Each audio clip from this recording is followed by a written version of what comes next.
Assalamualaikum. Halo sahabat. Jumpa lagi bersama Ruang Rahasia. Sebelum kita memulai ceritanya, silahkan tekan like, subscribe, terima kasih. Siapkan kopi, cemilan. Kita mulai ceritanya. Malam itu hujan turun deras di pinggiran kota Jakarta.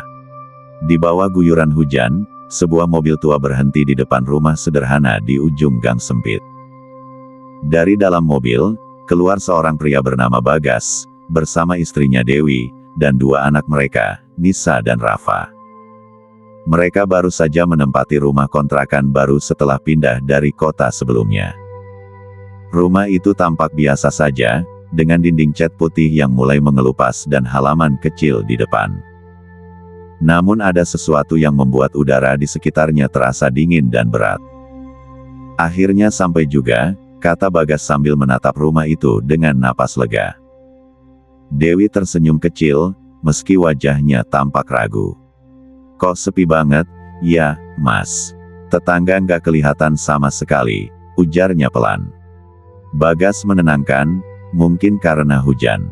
Nanti juga kenal sama mereka. Mereka mulai membawa barang-barang dari mobil ke dalam rumah. Rafa yang masih kecil terus memegangi tangan ibunya. "Ma, aku takut," katanya dengan suara lirih. Dewi menatap ke dalam rumah yang gelap, lalu tersenyum paksa. "Nggak apa-apa, Nak, itu cuma rumah baru." Begitu pintu dibuka, aroma apek langsung menyeruak. Bau lembab dan debu memenuhi ruang tamu yang kosong. Nisa menyalakan senter dari ponselnya dan menyinari langit-langit. Tampak sarang laba-laba dan cat yang retak. "Serem? Ya," gumamnya pelan. Bagas menyalakan lampu, tapi saklarnya sempat macet beberapa kali. Cahaya lampu kuning redup akhirnya menyala, menciptakan bayangan aneh di dinding. Dewi menutup hidung dengan tisu. "Kita harus bersihin ini besok." Rafa menatap ke pojokan ruang tamu. "Pak, itu siapa?" katanya tiba-tiba. Bagas menoleh cepat, tapi tak ada siapa-siapa. "Nggak ada siapa-siapa, Rafa. Mungkin bayangan." Tapi Rafa tetap menunjuk ke arah itu, matanya tak berkedip. Bagas mencoba bercanda, "Mungkin kucing lewat." Namun, suara langkah pelan terdengar dari arah dapur. Tok, tok, tok, seperti kaki kecil menyentuh lantai kayu. Semua terdiam. Bagas menelan ludah. Mungkin air netes. Mereka melanjutkan membereskan barang dengan cepat. Malam semakin larut, hujan mulai reda, tapi suasana rumah terasa makin sunyi. Nisa dan Rafa akhirnya tidur di kamar belakang, sedangkan Bagas dan Dewi di kamar depan. Sekitar tengah malam, Dewi terbangun. Ia mendengar suara seseorang berbisik dari ruang tamu. "Sudah datang lagi." Dewi menahan napas. Suara itu pelan tapi jelas. Ia menepuk bahu Bagas. "Mas, bangun, ada suara." Bagas membuka mata setengah sadar. "Suara apa?" "Dari depan, kayak ada orang ngomong." Bagas berdiri dan mengambil senter. Ia melangkah ke ruang tamu. Lampu padam, hanya cahaya kecil dari senter yang menembus kegelapan. Tak ada siapa-siapa di sana. Tapi kursi di ruang tamu bergoyang pelan, seolah baru saja diduduki seseorang. Bagas mematung.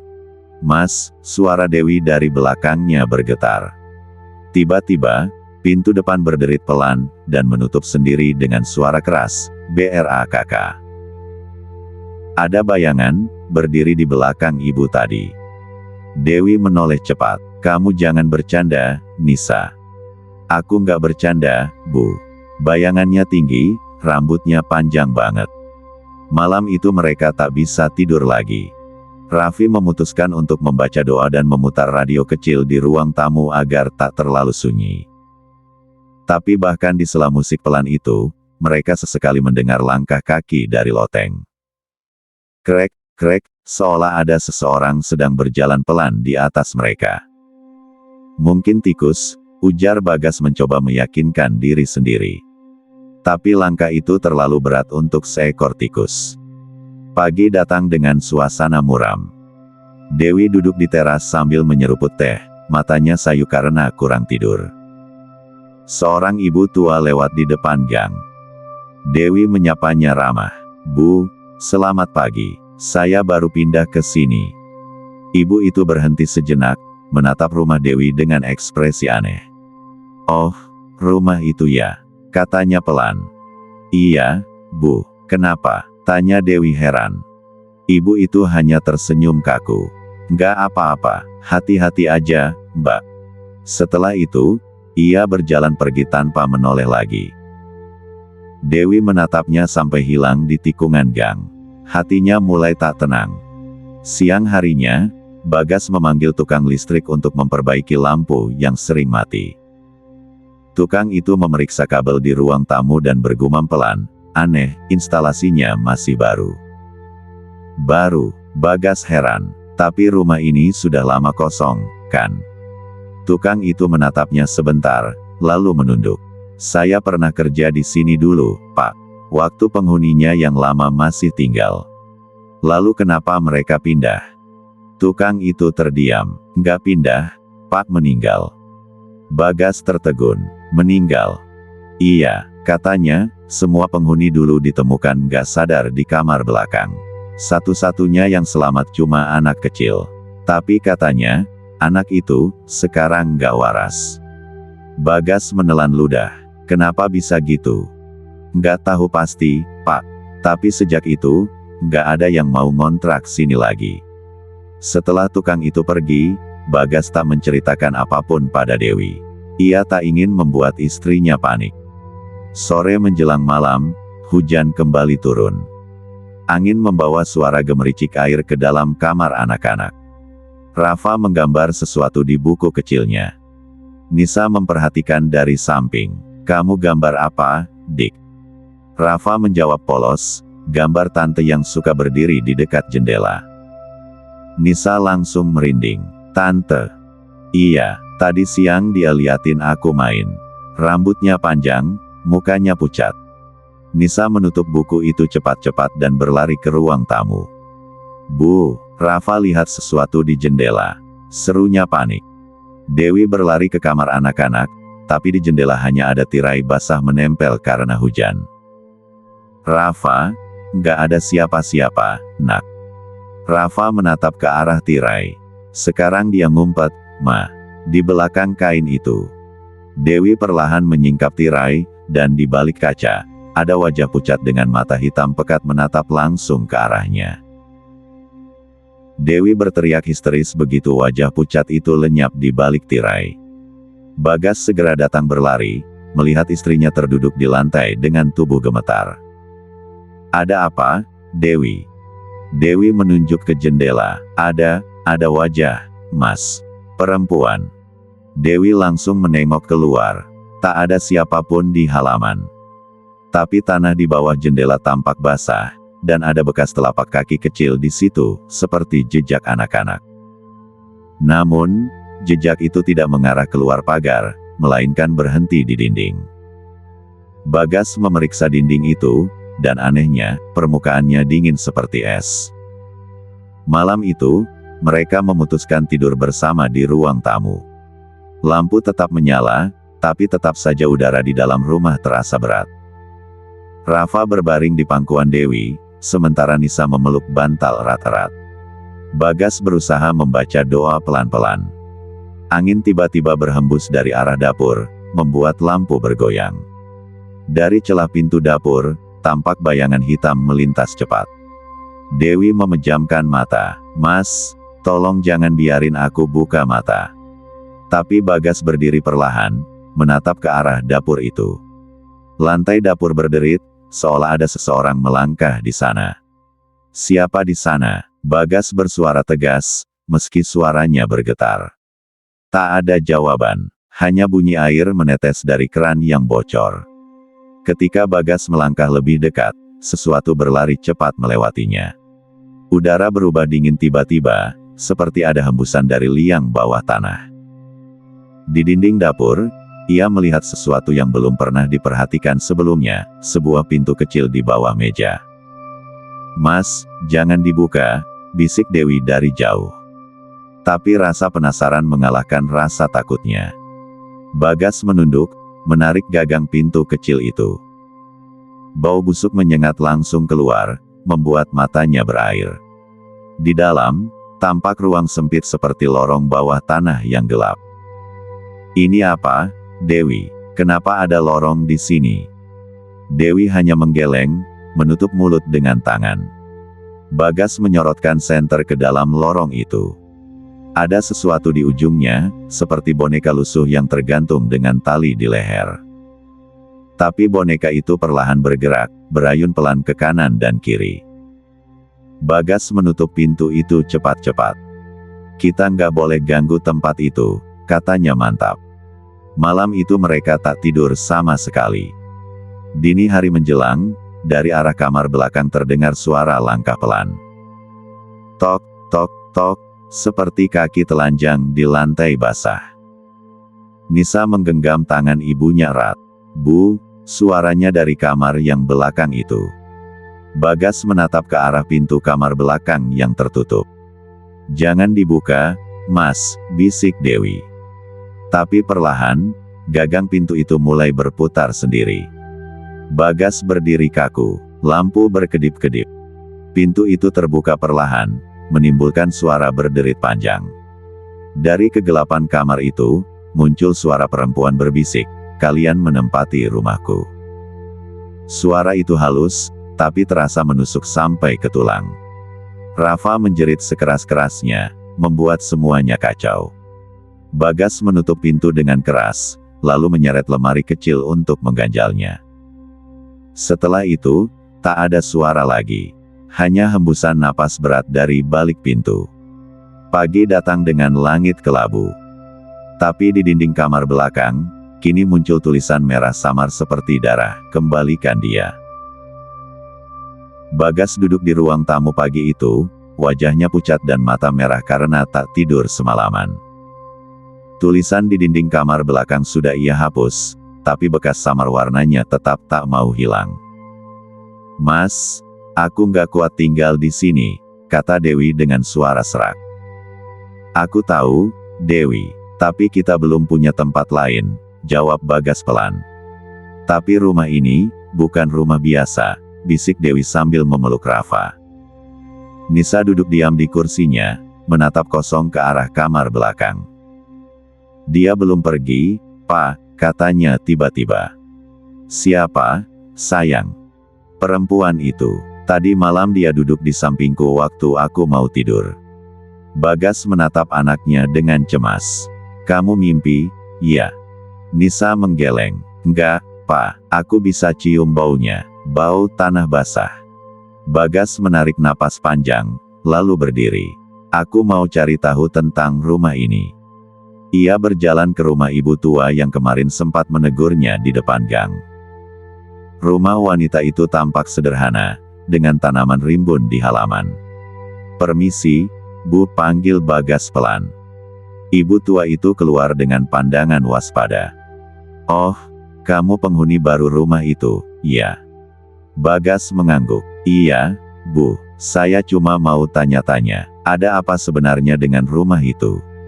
Ibu tua itu diam cukup lama, seolah menimbang-nimbang. Lalu ia berkata lirih, "Rumah itu dulu milik seorang bidan bernama Bulastri." "Bidan?" tanya Raffi. "Ya, tapi dia bukan bidan biasa.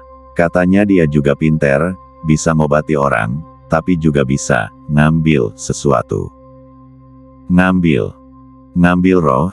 jawab sang ibu datar. Bagas merinding. "Maksud ibu?" "Dulu sering ada bayi lahir di rumah itu, tapi banyak yang nggak selamat.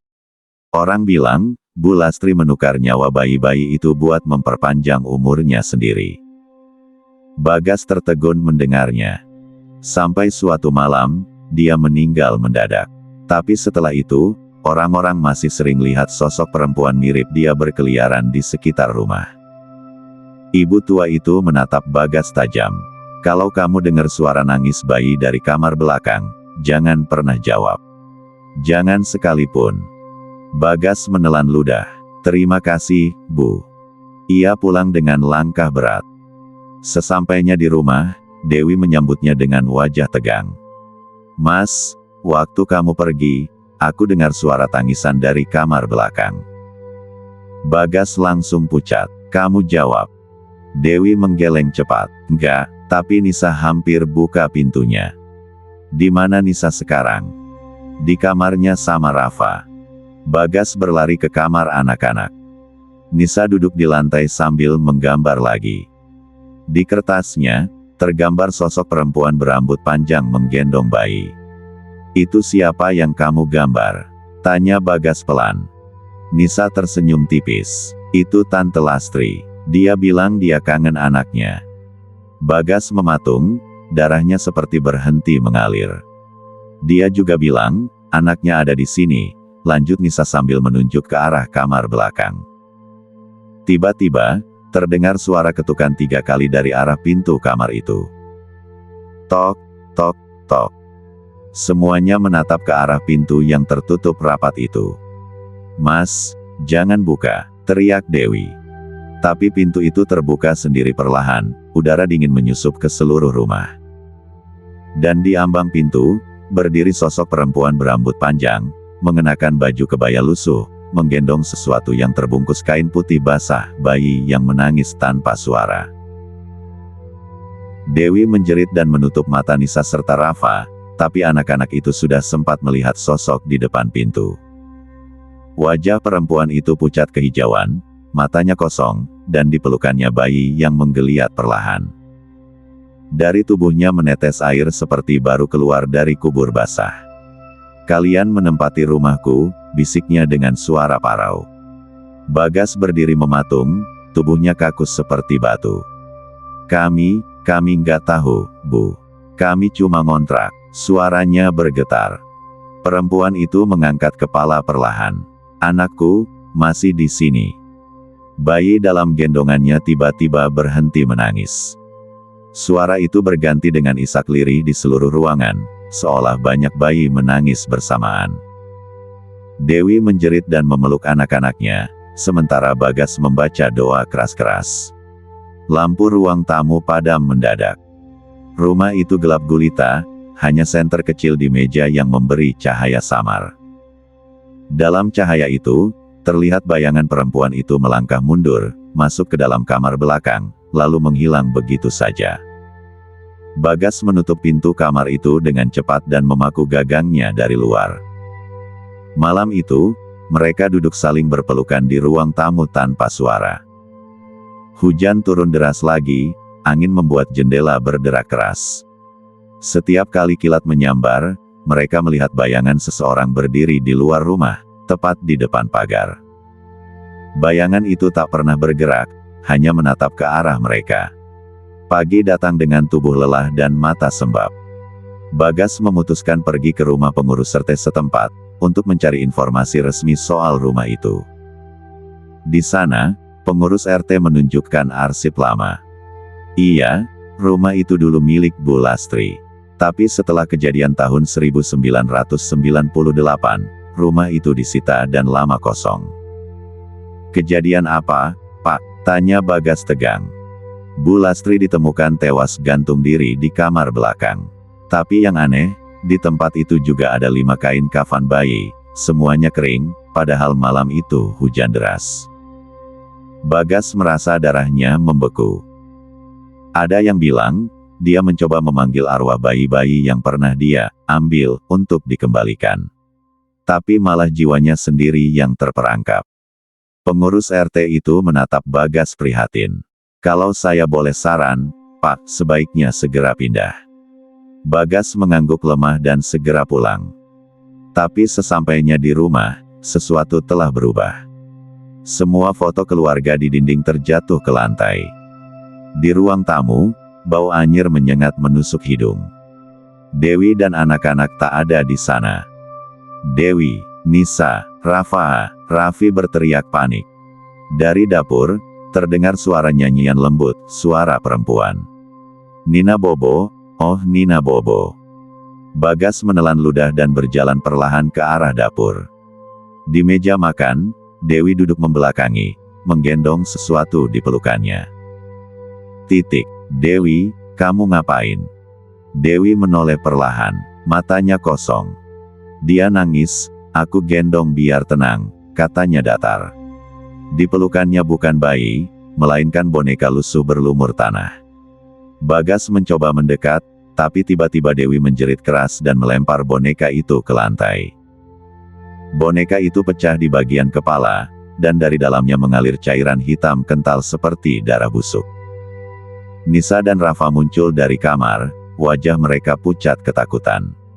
"Pa, Tante Lastri di kamar," jerit Nisa. Bagas menoleh ke arah kamar belakang. Pintu yang sudah dipaku kini terbuka lagi. Dari dalam, keluar udara dingin dan suara langkah kaki yang berat. Sosok Bu Lastri muncul kembali, kali ini tanpa bayi di pelukannya.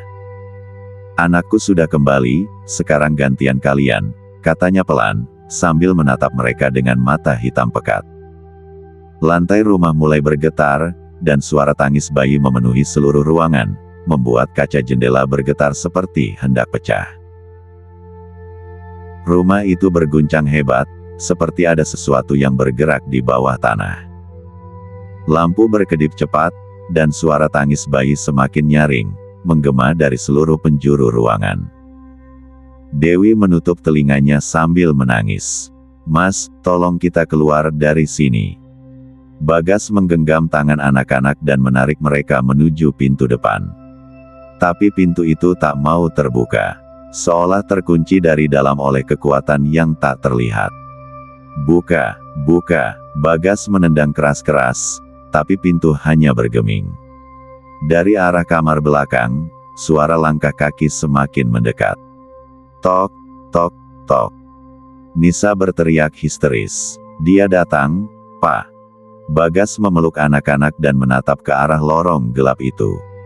Sosok Bu Lastri muncul perlahan, wajahnya kini hancur sebagian, matanya meneteskan darah hitam. "Kembalikan dia," suaranya bergema seperti berasal dari perut bumi. "Kami nggak punya apa-apa," teriak Bagas putus asa. Perempuan itu menatap Dewi. "Kamu yang mengambilnya." Dewi menggeleng keras. "Aku nggak ngerti maksudmu. Kamu menyentuh boneka itu wadah anakku." Bagas menoleh cepat pada boneka lusuh di lantai yang tadi dilempar Dewi. Boneka itu kini bergerak sendiri, mengeluarkan suara tangisan lirih. Dewi menjerit dan mundur, tapi boneka itu melompat ke pelukannya sendiri. "Tidak, lepas!" teriaknya. Boneka itu seolah menempel di tubuh Lina, menjerat dengan benang panjang hitam seperti rambut. Bagas berusaha menariknya, tapi setiap kali disentuh, tangannya seperti terbakar. "Dewi, baca doa, cepat." Dewi menggigil, suaranya bergetar membaca ayat pendek yang diingatnya. Tapi setiap kata doa diucapkan, arwah Bu Lastri menjerit keras, suaranya menusuk telinga. Bayangan hitam keluar dari tubuh Dewi dan berubah menjadi wajah-wajah bayi yang menangis. Mereka melayang di udara, mengitari Bu Lastri yang kini berlutut di lantai. "Anakku, anakku," ia menangis sambil menengadahkan tangan. Bayangan-bayangan itu menyatu menjadi cahaya putih yang berputar di udara. Rumah itu bergetar sekali lagi, dan terdengar suara keras seperti kaca pecah di seluruh ruangan. Bagas menutupi kepala anak-anaknya. Saat debu mulai reda, sosok Bu Lastri sudah tidak ada. Boneka itu hancur menjadi abu, dan bau busuk perlahan menghilang dari udara. Dewi jatuh pingsan di pelukan Bagas, tubuhnya dingin tapi masih bernapas. Hujan berhenti, rumah mendadak sunyi. Hanya bunyi tetes air dari atap yang bocor terdengar, seperti detak waktu yang kembali berjalan normal. Bagas menggandeng anak-anak keluar dari rumah itu. Pintu depan kini bisa dibuka dengan mudah, seolah tak pernah terkunci. Mereka berlari keluar gang tanpa menoleh lagi. Malam itu mereka menginap di rumah tetangga, dengan tubuh gemetar dan wajah pucat.